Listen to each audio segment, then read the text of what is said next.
Une nouvelle page de l'histoire des tirailleurs sénégalais s'est ouverte aujourd'hui. À nous de la remplir. 80 ans que ceux tombés à Thiaroye n'arrivent pas à dormir en paix et que leur terre d'origine attend la vérité. Un massacre perpétré et admise par une France oublieuse.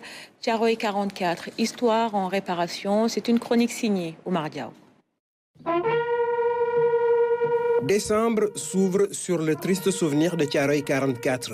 80 ans auparavant, cette terre d'accueil au couchant du Sénégal se réveillait dans la douleur après s'être gorgée du sang rouge de martyrs noirs. Terre blessée, terre bafouée, terre outragée, comme la France l'avait été par 2 fois au cours du XXe siècle de folie.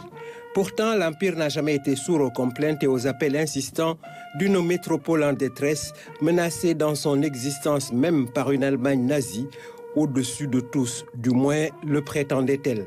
Deutschland über alles chantait l'hymne du Troisième Reich.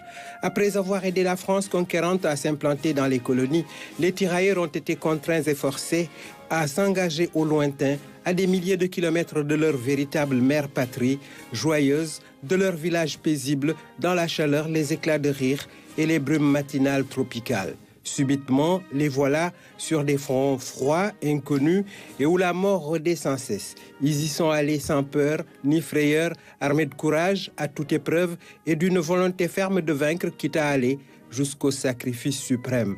Faidherbe, le créateur du corps des tirailleurs sénégalais, avait déjà dit d'eux, on les tue, on ne les déshonore pas. En 1944, la France, faussement généreuse, patrie des droits de l'homme, a trahi sa promesse et désacralisé son serment. Quoi de plus normal que de réclamer ses arriérés de solde et ses primes après service rendu? Les troupes noires qui ont fait tous les sacrifices étaient dans leur bon droit et la France dans le déni manifeste du droit, de l'équité et donc de la justice.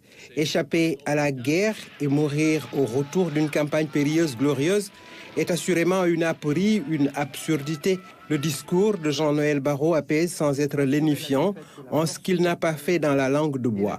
La France ne peut pas être fière de l'acte cruel et ignomineux commis il y a 8 décennies.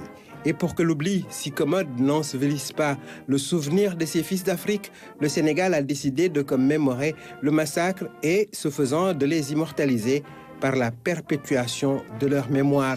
Acte mémoriel de souveraineté, acte politique pour faire jaillir la lumière, la vérité, pour qu'enfin les défunts tirailleurs dorment du sommeil du juste dans la paix, pendant que l'histoire en réparation se poursuit et instruit.